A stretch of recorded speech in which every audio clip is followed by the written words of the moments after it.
చెప్పుతో కొట్టాడు. తర్వాత ఆర్జీవి తల తెస్తే ₹1,00,00,000 ఇస్తానని ప్రకటించాడు. ఇలాగా గతంలో కూడా వివాదాలున్నాయి. నిజానికి ఆయనకి టికెట్ ఇవ్వడం పట్ల కూడా వ్యతిరేకత ఉంది. ఇలాంటి వివాదాలున్న వ్యక్తికి టికెట్ ఇచ్చాడు చంద్రబాబు అని. కానీ అక్కడ ఆయన సర్వే చేసుకున్నప్పుడు ఇక్కడ గెలుస్తాడు. ఎందుకంటే అమరావతి ఏరియాలోనే పనిచేశాడు. వీళ్ళ నేటివ్ ప్లేస్ కూడా తాడికొండ అక్కడే. కాబట్టి ఈయనకి తిరువూరు రిజర్వ్డ్ దీంట్లో ఇచ్చారు. ఈయన అక్కడ నల్లగట్ల స్వామిదాస్ వైసీపీ నాయకుడి మీద దాదాపు 21,874 మెజార్టీతో ఆయన గెలిచాడు.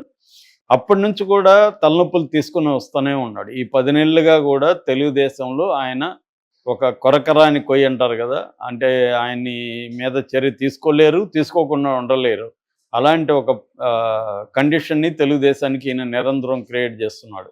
తెలుగుదేశంలో ఒక ఆమె అప్పుడు ఆత్మహత్యకి ట్రై చేసింది. ఈయన వేధింపులు తట్టుకోలేక ఈయన మీద అనేక మంది తిరుగుబాటు చేశారు. ఈయన బండబూతులు తిట్టిన సందర్భాలు ఉన్నాయి అమరావతిలో కొంతమందిని.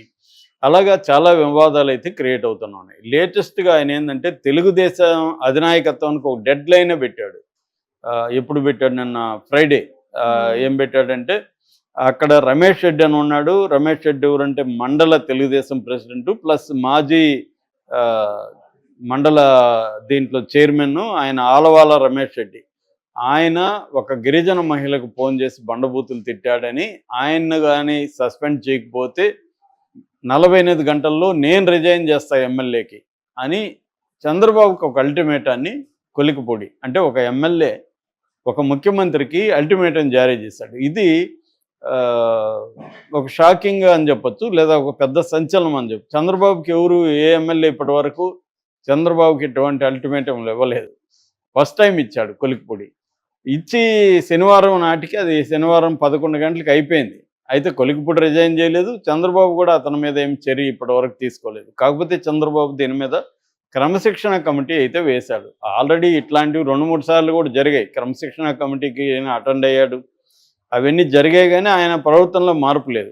ఇప్పుడు ఏమన్నా ఉంటే, ఇప్పుడు ఆ రమేష్ రెడ్డి తప్పు చేసి ఉంటే తెలుగుదేశం అధ్యక్షుడు ఉన్నారు, తెలుగుదేశంలో కమిటీలు ఉన్నాయి, క్రమశిక్షణ కమిటీలు ఉన్నాయి, వాళ్ళ దృష్టికి ఈయన తీసుకెళ్ళచ్చు. అలా కాకుండా పబ్లిక్గా చంద్రబాబుకి అల్టిమేటం ఇచ్చి, అంటే నేను చెప్తే వాళ్ళని సస్పెండ్ చేయండి అని, నిజంగా అతను తప్పు చేశాడా లేదా పరిశీలించడానికి ఒక పార్టీలో ఒక మెకానిజం ఉంటుంది కదా, అవేమి లేకుండా ప్రతి ఎమ్మెల్యే ఫలానాని సస్పెండ్ చేయండి లేకపోతే నేను రిజైన్ చేస్తా అంటే ఈయన పద్ధతిలో ఎలా ఉంటుంది?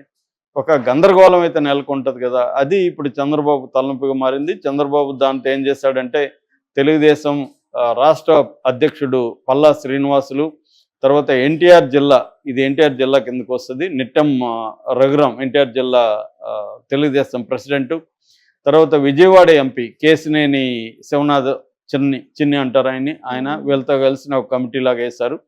వాళ్ళు నిన్న మంగళగిరికి వెళ్తే వీళ్ళ ఎదురుగా కూడా ప్రజల్లో చాలా తెలుగుదేశంలో అనేక మంది వచ్చి ఈయనకి వ్యతిరేకంగా స్లోగన్స్ ఇచ్చారు. కొలికిపొడి డౌన్ డౌన్, కొలికిపొడిని రిజైన్ చేయించండి, ఇన్ఛార్జిగా వేరే వాళ్ళని పెట్టండి, ఇవన్నీ కూడా పార్టీకి నష్టం, కొడుకుపూలు ఉంటాయని. అలాగే రమేష్ రెడ్డి కూడా కలిశాడు వాళ్ళని. రమేష్ రెడ్డి తన సంజాయిషి ఇచ్చుకున్నాడు. అంటే నేను ఆమెతో ఏం మాట్లాడాను, ఏ కాంటెక్స్ట్ అవన్నీ చెప్పారు. దాంతో వాళ్ళకు కూడా రమేష్ రెడ్డి పెద్ద తప్పు చేశాడని అనిపించలేదు. పైగా మన కార్యకర్తలు గత 5 ఏళ్లలో వైసీపీకి వ్యతిరేకంగా పోరాడారు, గ్రౌండ్లో నిలబడి దెబ్బలు తిన్నారు, కొట్లాడారు. వాళ్ళని ఇవాళ మనం మంచిగా చూసుకోవాలి తప్ప ఇదేమి పోకడా అని ఎమ్మెల్యే మీదనే వాళ్ళు అంటున్నట్టుగా తెలిసింది. ఈ నేపథ్యంలో ఆయన పుండు మీద కారం జల్లినట్టుగా మళ్ళీ ఒక వీడియో పెట్టాడు. ఎవరి కొలికిపొడి. అదేంటంటే మనల్ని ప్రజలు ఎన్నుకునింది జగన్ని తిట్టమని కాదు, అభివృద్ధి కార్యక్రమాలు చేయమని, ప్రజలకు మేలు చేయమని అని చెప్పాడు. ఆ స్టేట్మెంట్ మంచిదే, కానీ ఈ కాంటెక్స్లో చెప్పడం అనేది ఇప్పటివరకు ఎవరు చెప్పలేదు. కూటమిలో ఎవరు కూడా మనల్ని ప్రజలు ఎన్నుకున్నది జగన్ని తిట్టమని కాదని. జగన్ని తిట్టడం అనేది పొలిటికల్ అవసరం తెలుగుదేశం కూటమికి. జగన్ని నిరంతరం జగన్ అటాక్ చేయాలి, అన్ని రూపాల్లో జగన్ అటాక్ చేయాలి. ఎందుకంటే జగన్కి 40% ఓట్ షేర్ ఉంది. రేపు ఖచ్చితంగా థ్రెట్ అయ్యే అవకాశాలు ఉంది. జగన్ కానీ 5 ఏళ్ళు యాక్టివ్గా ఉంటే ఖచ్చితంగా వీళ్ళకి ఇబ్బంది. ఎందుకంటే సూపర్ 6 అమలు చేయలేని పరిస్థితి. నిన్ననే చంద్రబాబు మరొకసారి చేతులు ఎత్తేసాడు. సూపర్ 6 అమలు చేయించామని అనుకున్నాను బయట ఉన్నప్పుడు, నాకు తెలియదు అని అన్నాడు. ఇక్కడ రేవంత్ రెడ్డి కూడా అదే అన్నాడు. అలాగే ఆయన కూడా అన్నాడు. అది విచిత్రంగా ఉంది. ఎందుకంటే వాళ్లే కదా 13 లక్షలు 14 లక్షల కోట్ల అప్పు ఉంది, జగన్ అప్పు చేసేస్తాడని చెప్పింది వాళ్ళే.